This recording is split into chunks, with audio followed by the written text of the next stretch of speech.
لا حول ولا قوة إلا بالله العلي العظيم. أعوذ بالله من الشيطان اللعين الرجيم. بسم الله الرحمن الرحيم. الحمد لله الذي هدانا لهذا وما كنا لنهتدي لولا أن هدانا الله. لقد جاءت رسل ربنا بالحق ثم الصلاة والسلام والتحية والإكرام على رسول الأنام صاحب لواء الحمد مولانا ومولى الثقلين محبوب رب المشرقين والمغربين جد الحسن والحسين أبي القاسم محمد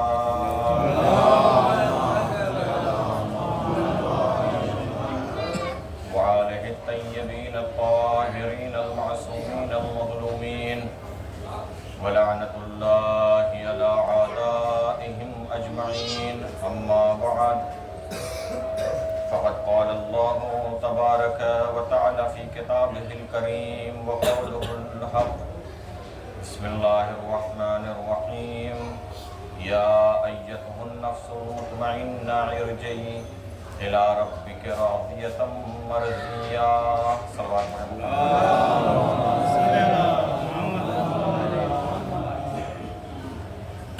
شب جمعہ ہے، شب دعا، شب مغفرت. ایک صلوات پڑھ دیں محمد والے.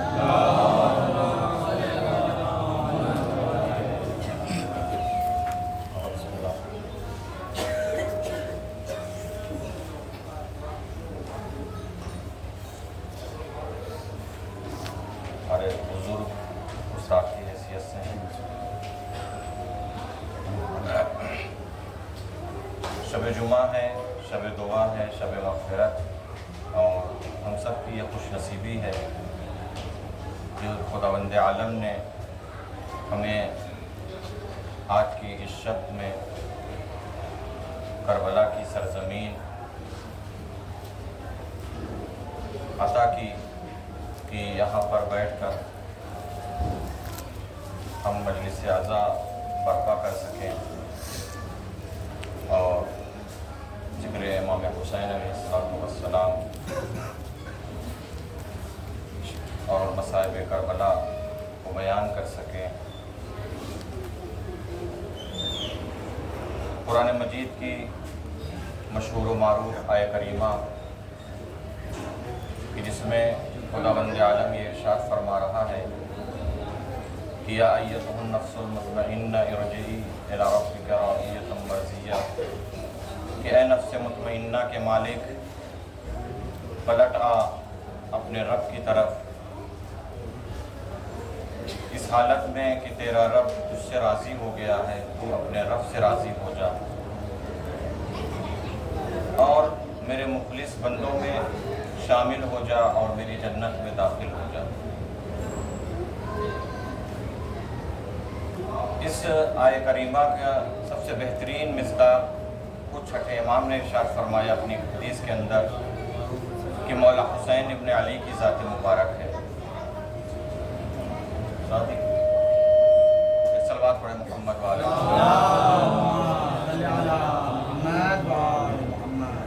نفس مطمئنہ کی سب سے بہترین مصداق، سب سے بہترین ذات فرزند رسول حضرت امام حسین علیہ السلام کی ذات.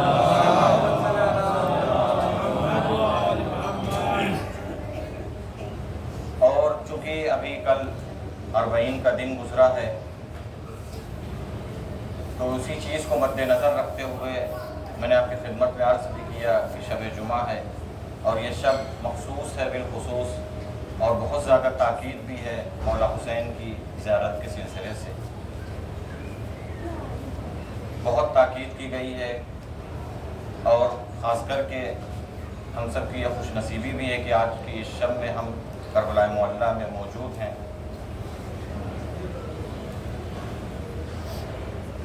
مولانا حسین علیہ السلام کی جو ذات ہے میرے عزیزوں، ان کی جو قربانیاں ہیں، اس کی مثال اس دنیا میں نہ اس سے پہلے کبھی تھی اور نہ قیامت تک اس کی مثال مل سکتی ہے۔ اور یہی وجہ ہے کہ خداوند عالم نے حسین ابن علی کے زیارت میں اتنا ثواب رکھا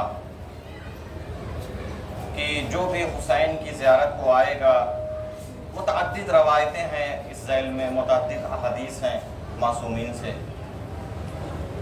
کہ ایک حج کا ثواب ہے، عمرے کا ثواب ہے، جیسا کہ کل قبلہ نے بیان بھی کیا کہ جب تک ایک انسان امام حسین کی زیارت سے پلٹ کر گھر واپس نہیں جاتا ہے، اس کی یہ عمر جو ہے وہ شمار نہیں ہوتی ہے۔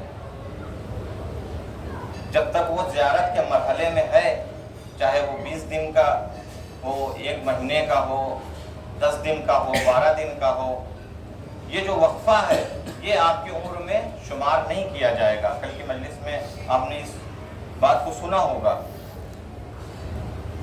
لیکن میرے عزیزوں، آپ دیکھیں کہ واقعاً سید الشہداء کی جو زیارت ہے، اس کا جو ثواب ہے، اس کی جو فضیلتیں ہیں، واقعاً انسان اگر غور کرے تو انسان کو تعجب ہوتا ہے کہ اتنا ثواب اور اتنی فضیلتیں زائر حسین کو کیسے عطا کی گئی ہیں۔ اس کی بنیادی وجہ یہ ہے میرے عزیزوں کہ سید الشہداء کی جو قربانیاں ہیں، دین کی خاطر، مذہب کی خاطر، انسانیت کی خاطر، اس قربانی کا کوئی بدل نہیں تھا، کوئی جزا، جنت اس کی جزا نہیں تھی۔ جو قربانیاں سید الشہداء نے دی ہیں دین کے لیے، مذہب کے لیے، انسانیت کے لیے، آدمیت کے لیے، دنیا کی خاطر، کہ انسان حق اور باطل کے اندر تمیز کر سکے، کیا چیز حق ہے، کیا چیز باطل ہے، کیونکہ یزید اسی تمیز کو ختم کرنا چاہتا تھا، حق اور باطل کے درمیان کوئی تمیز نہ رہ جائے، صحیح اور غلط کے اندر کوئی تمیز نہ رہ جائے۔ یزید اسی تمیز کو ختم کرنا چاہتا تھا، اور حسین ابن علی اسی تمیز کو باقی رکھنا چاہتے تھے کہ صحیح کیا چیز ہے، غلط کیا چیز ہے، حق کیا چیز ہے، باطل کیا چیز ہے، انسان اپنے ذہن سے اس چیز کو سمجھ سکے۔ تو میرے عزیزوں، یہ حسین ابن علی کی قربانیوں کا نتیجہ تھا کہ آج دنیا سمجھ رہی ہے کہ حقیقت کیا ہے، حقانیت کیا ہے، کیا چیز صحیح ہے، کیا چیز غلط ہے۔ اگر یہ قربانی ہمارے سامنے نہ ہوتی میرے عزیزوں، تو انسان کو اتنی بھی تمیز نہ ہوتی کہ حق اور باطل کے درمیان فیصلہ کر سکے۔ ایک صلوات پڑھے محمد و آل محمد۔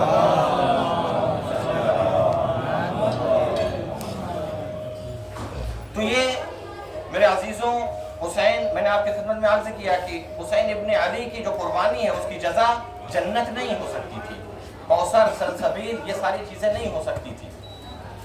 خداوند عالم نے حسین کی زیارت میں اتنا ثواب رکھا کہ جو بھی حسین ابن علی کی زیارت کرنے کے لیے آئے گا اور معرفت کے ساتھ جو زیارت کرے گا اس کے لیے جنت ہے۔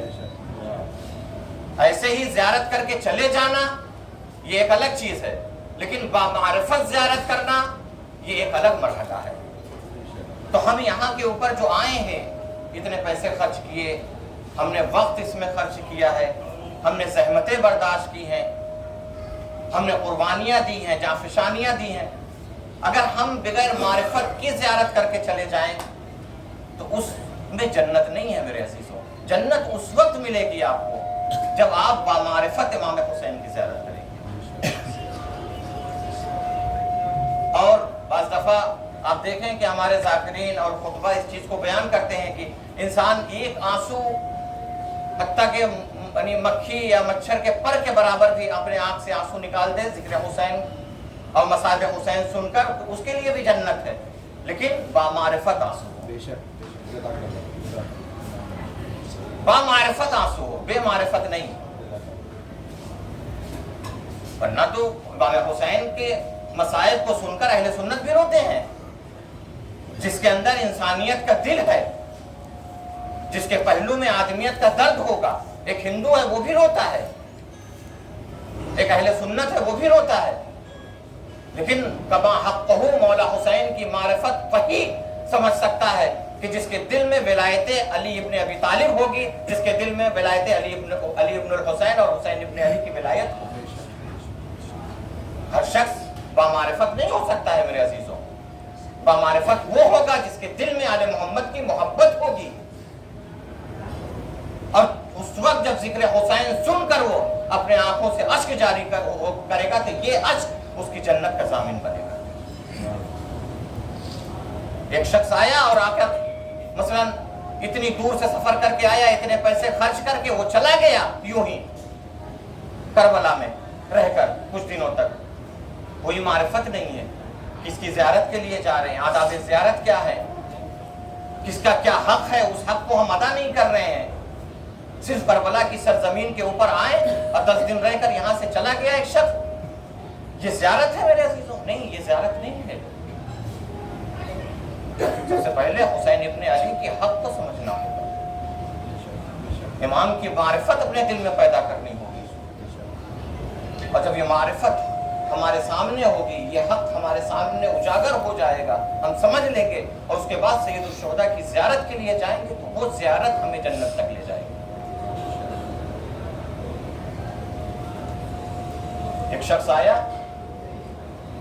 چھٹے مولا کی خدمت میں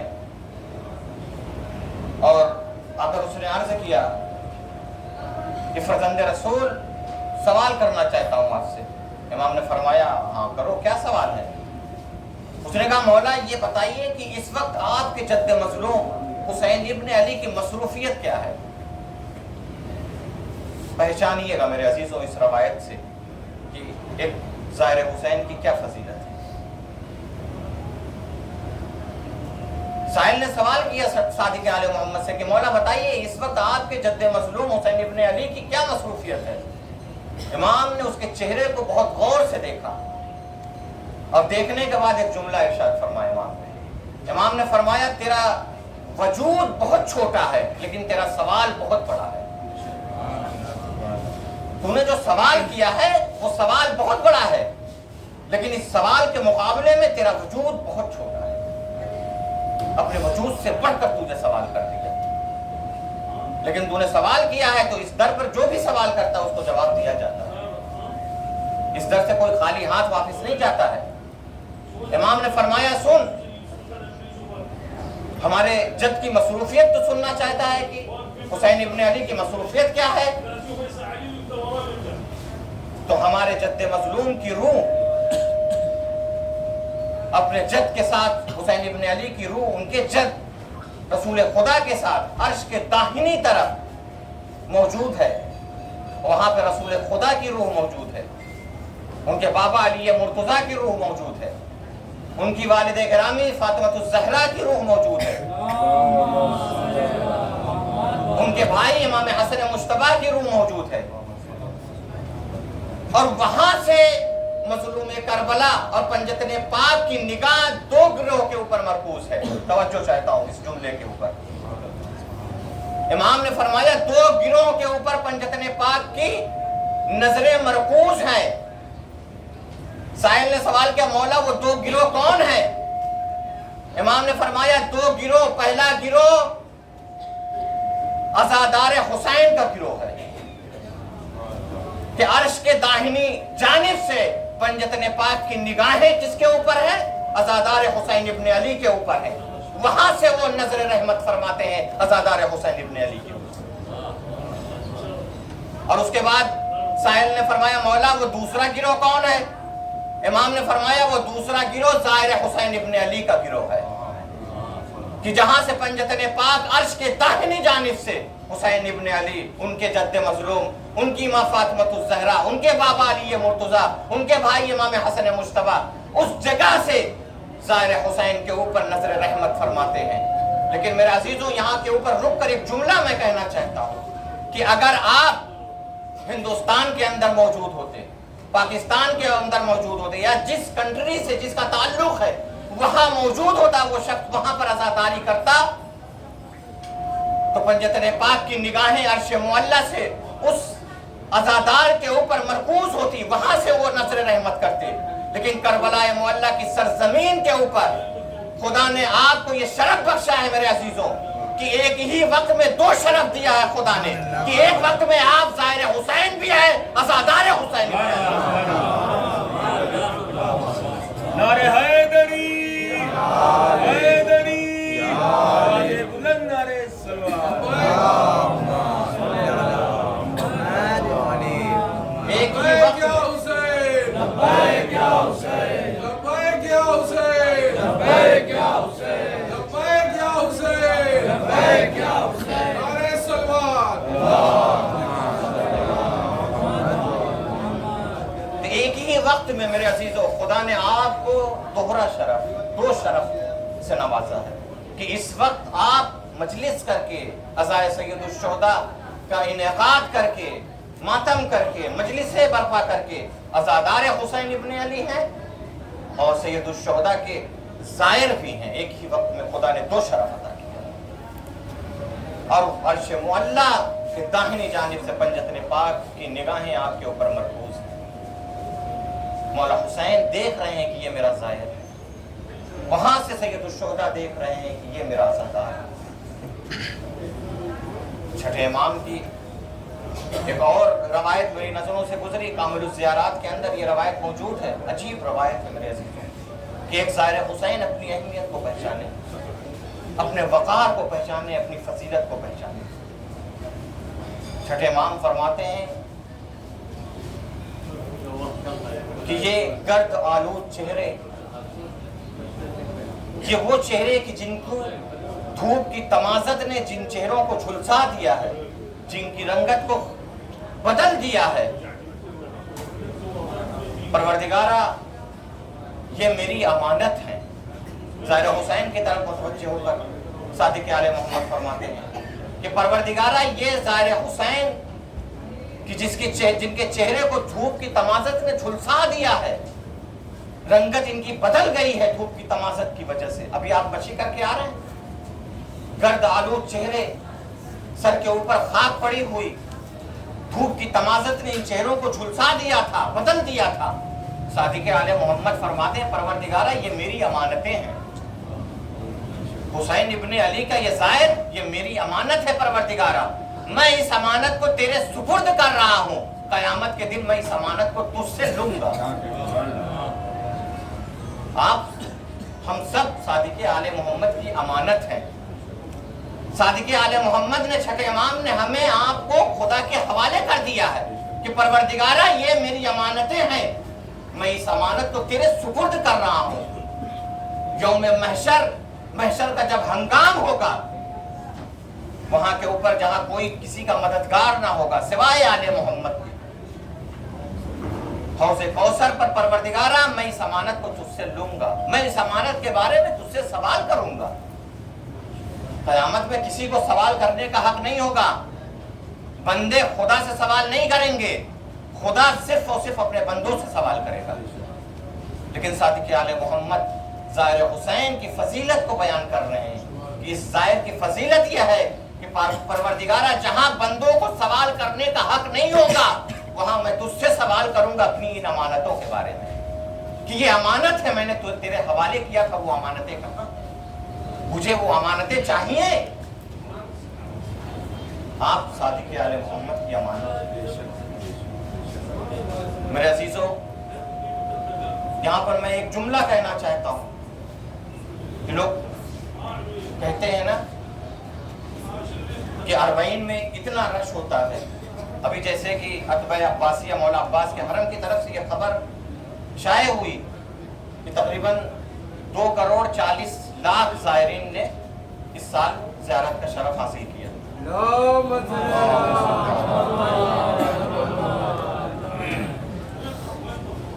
خدا ہم سب کی زیارتوں کو قبول فرمائے.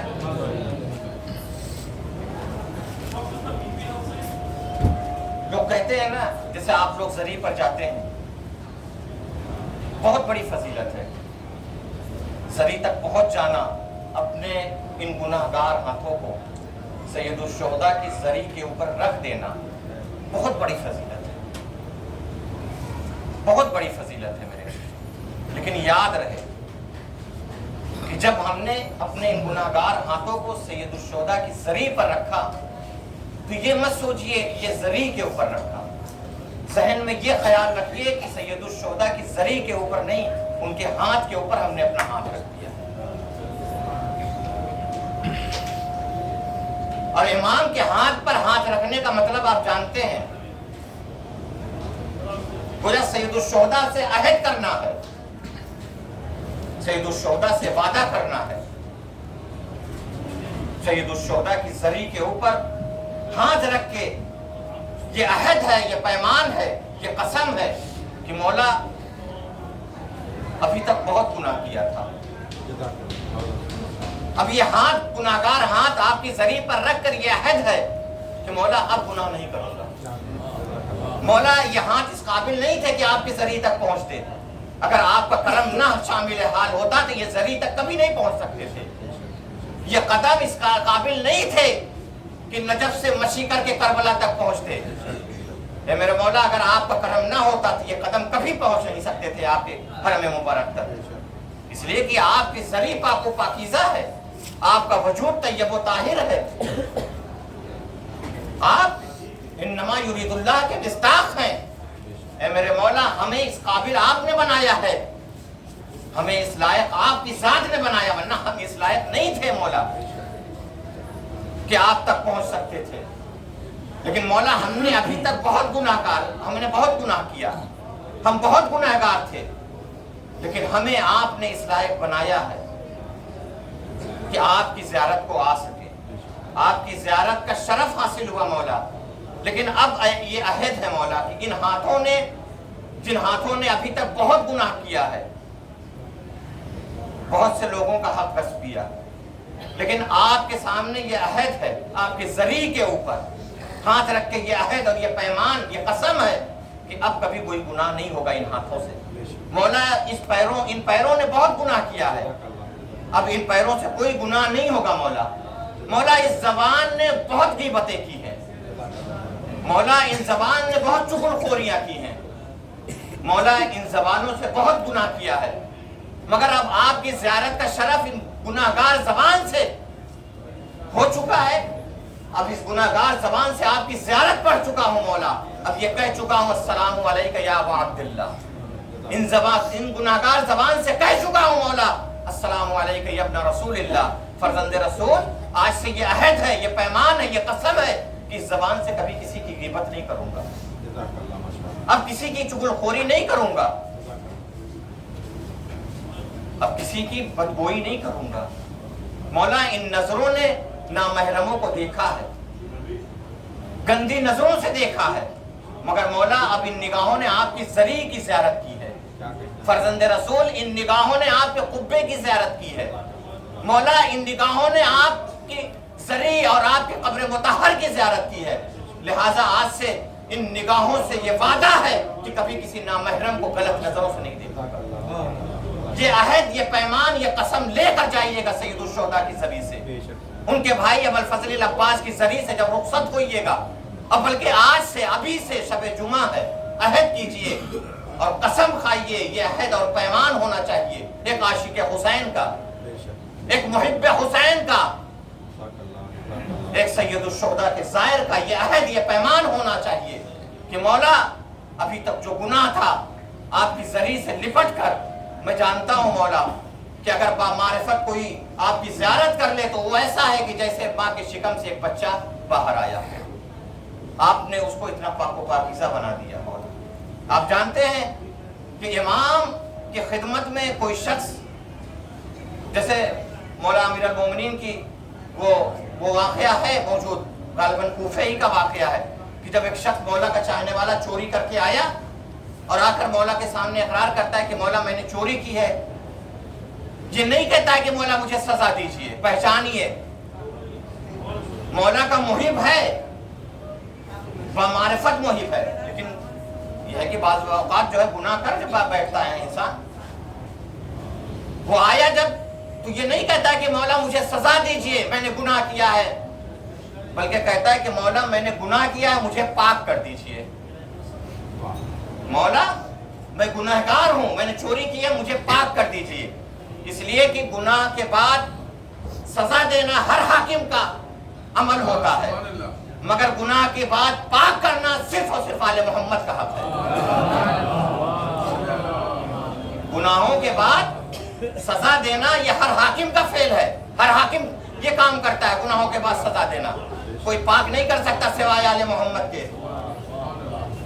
اور جو یہ شخص آیا ہے آ کر کہتا ہے کہ مولا مجھے پاک کر دیجئے، تو مولا نے پھر اس کو پاک بھی کیا، اس کے ہاتھوں کو کاٹا، ہاتھوں کے مطلب انگلیوں کو کاٹ دیا، اور جب مولا کی بارگاہ سے نکلا ہے تو مولا کا قصیدہ پڑھتا ہوا، منقبت پڑھتا ہوا نکلا۔ جب یہ خبر مولا تک پہنچی تو مولا نے اس کو بلایا، اور بلانے کے بعد اس کی انگلیوں کو رکھا جہاں سے کاٹا تھا، اور اس کے بعد امیر المومنین نے دعا کی خدا کی بارگاہ میں، اور اس کی انگلیاں پھر سے ویسی ہی جڑ گئیں۔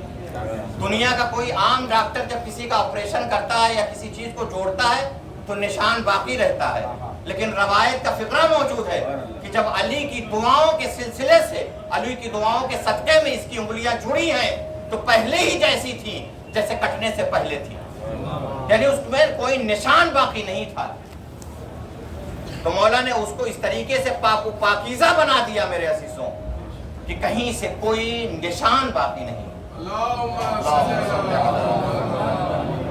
بس میرے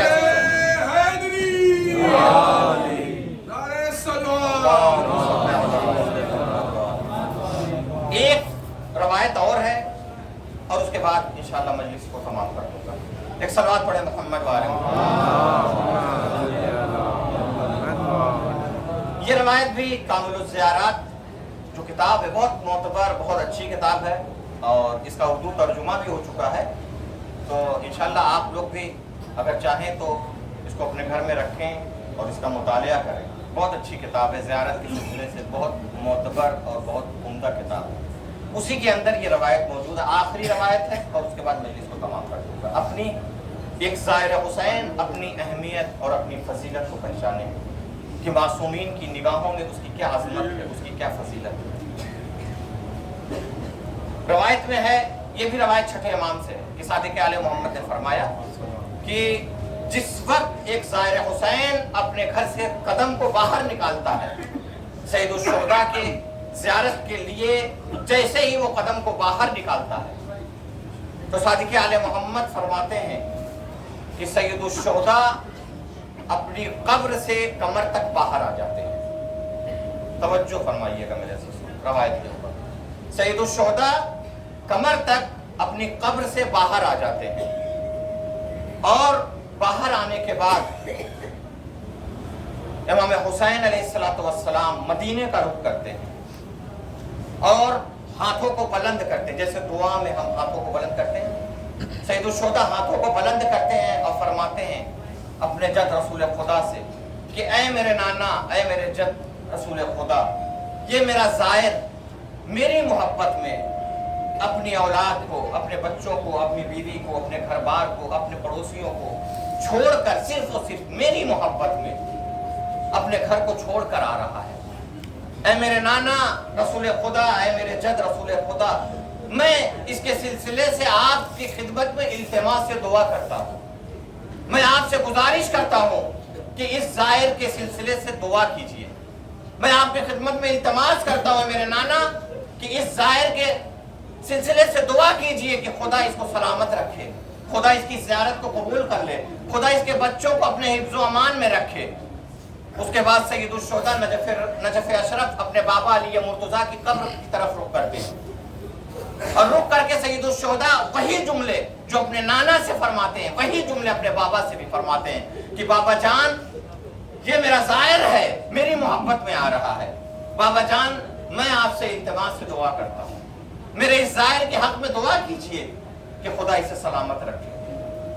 اور اس کے بعد سید الشہداء بقی جنت البقی کا رخ کرتے ہیں، اور رخ کر کے اپنے بھائی امام حسن مجتبیٰ سے فرماتے ہیں کہ بھائی، اے میرے بھیا حسن مجتبیٰ، یہ میرا زائر آ رہا ہے میری جانب، میری محبت میں، اس کے حق میں دعا کریں.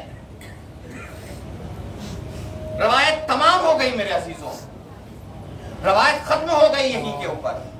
لیکن سوال یہ ہے کہ سید الشہداء نے اپنے نانا سے التماس سے دعا کہا, اپنے بابا سے التماس سے دعا کہا, اپنے بھائی امام حسن مجتبیٰ سے التماس سے دعا کہا, مگر روایت نہیں بتلاتی ہے کہ سید الشہداء نے اپنی ماں فاطمۃ الزہرا سے التماس سے دعا کہا. جب اس روایت کو میں نے پڑھا تو میں تعجب کرنے لگا کہ آخر وجہ کیا ہے کہ سید الشہداء نے اپنی ماں فاطمۃ الزہرا سے سید الشہداء سے کیسا رابطہ ہے, کیسی محبت تھی. فاطمۃ الزہرا اور امام حسین کی محبت بتانے والی چیز نہیں ہے میرے عزیزوں.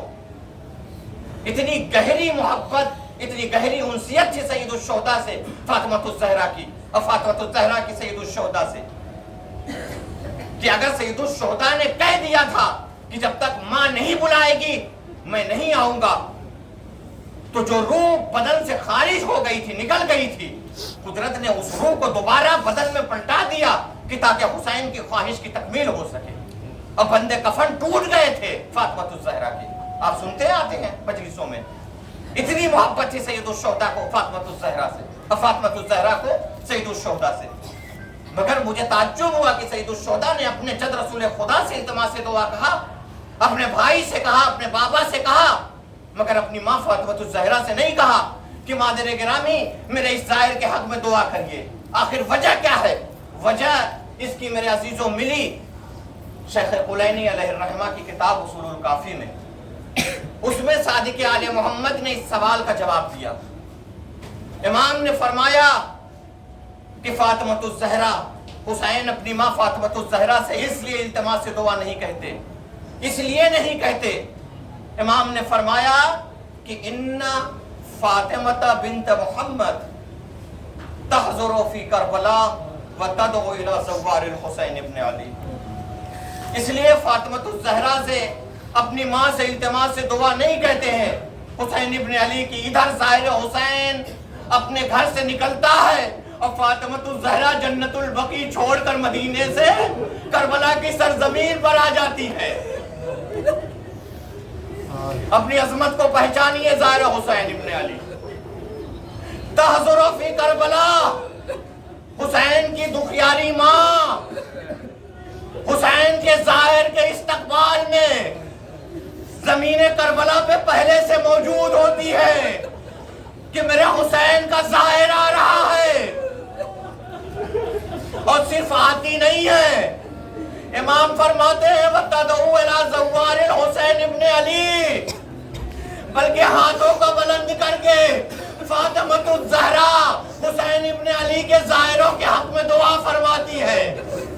یعنی حسین کو کہنا نہیں پڑتا کہ مادر گرامی یہ میرا ظاہر ہے اس کے حق میں دعا کرے, بلکہ فاطمہ پہلے ہی سے موجود ہوتی ہے اور استقبال کرتی ہے بڑھ کر حسین ابن علی کے ظاہر کا, اور ان کے حق میں دعائیں کرتی ہے. کون فاطمہ؟ فاطمۃ الزہرا وہ خاتون ہے میرے عزیزوں کہ جن کے احترام میں سردار انبیاء اپنی جگہ کو چھوڑ دیتے ہیں, جن کا استقبال رسول خدا کرتے ہیں, اور آپ ظاہر حسین کا استقبال فاطمۃ الزہرا کر رہی ہیں. اپنی عظمت کو پہچانے حسین ابن علی کا ظاہر کہ حسین کی غریب ماں, حسین کی دکھیاری ماں ظاہر حسین ابن علی کے احترام میں, اس کے استقبال میں مدینے کی سرزمین کو چھوڑ کر کربلا آ جاتی ہے. ہاں میرے عزیزوں, بس میں نے مجلس کو تمام کر دیا. آج شب جمعہ, شب دعا بھی ہے, شب مغفرت بھی ہے, شب حسین ابن علی بھی ہے, اور سرزمین کربلا پر موجود ہے. میرے عزیزوں, واقعاً سید الشہداء کی جو قربانیاں تھیں بڑی عظیم قربانیاں تھیں, اور ایک ایک قربانی کے اوپر آپ جانتے ہیں کہ حسین ابن علی کے لیے اپنے عزیز و اقارب کو بھیجنا میدان قتال کی طرف، مقتل کی طرف بڑا مشکل مرحلہ تھا، بڑی مشکل گھڑی تھی۔ ہم پڑھ دیتے ہیں اور آپ حضرات سن لیتے ہیں، لیکن قاسم، اون و محمد، اکبر، عباس، اون و محمد، یہ حسین ابن علی کے جگر کے ٹکڑے تھے۔ ان کو حسین کو رخصت کرنا عام مرحلہ نہیں تھا، کوئی عام بات نہیں تھی۔ سید الشہداء ایک ایک عزیز و اقارب کو رخصت کرتے وقت گریا کرتے تھے، روتے تھے،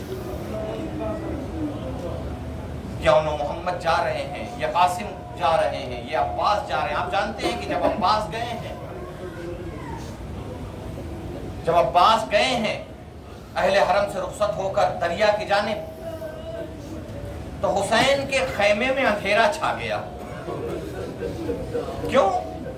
اس لیے کہ عباس پردے کے محافظ تھے۔ جب تک عباس زندہ تھے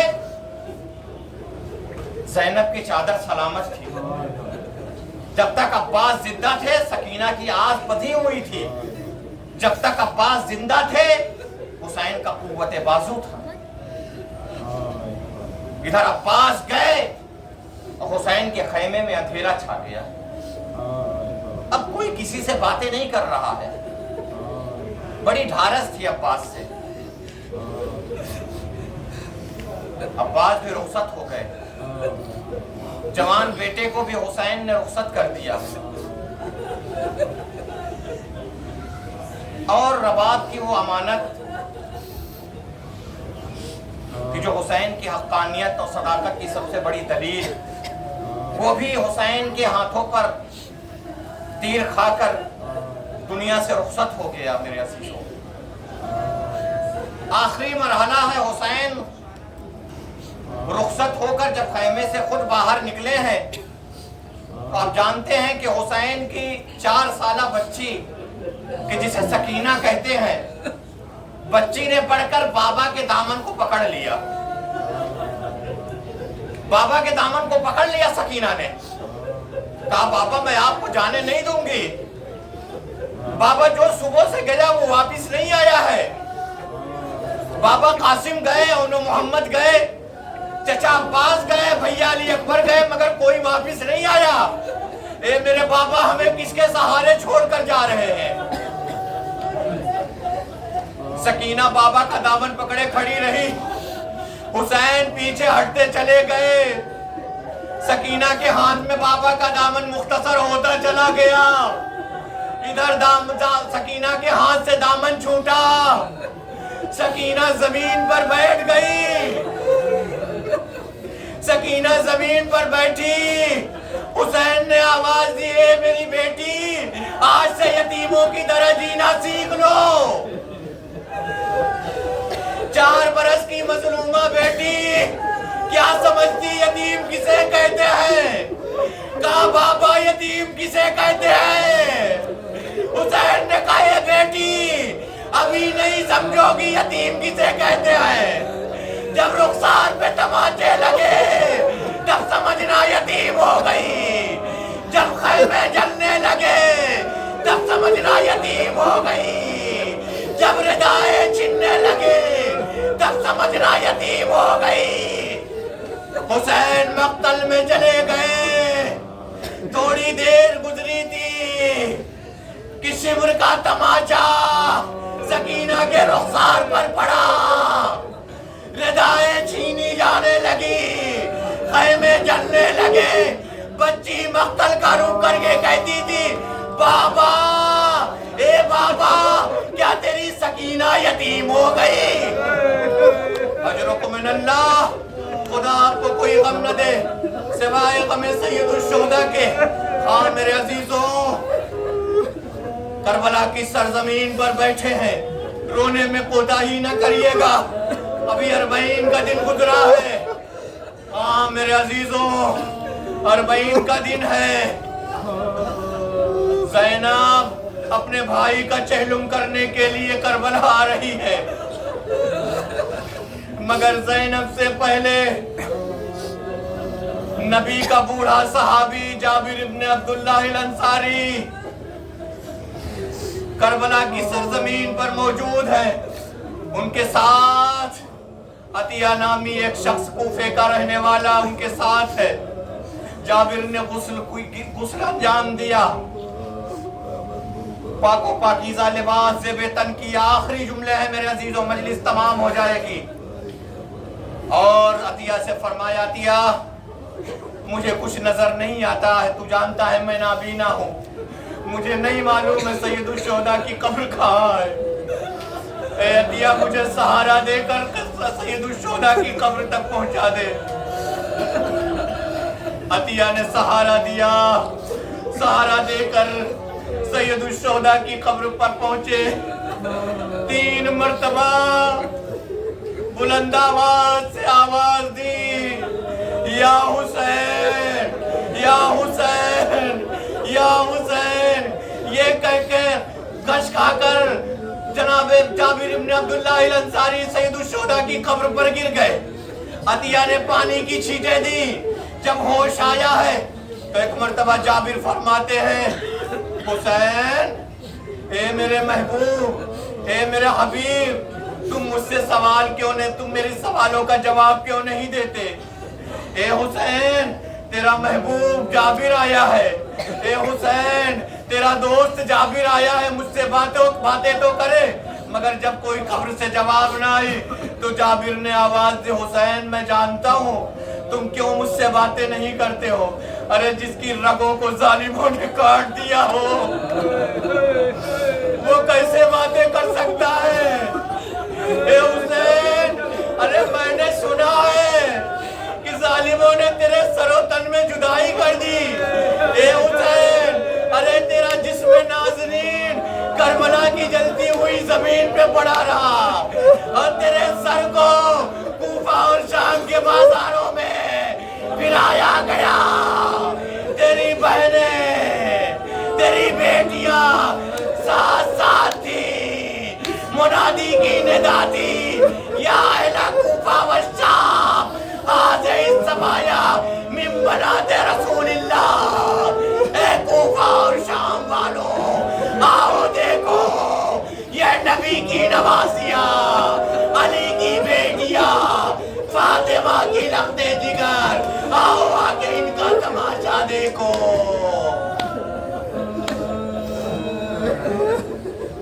وَسَيَعْلَمُ الَّذِينَ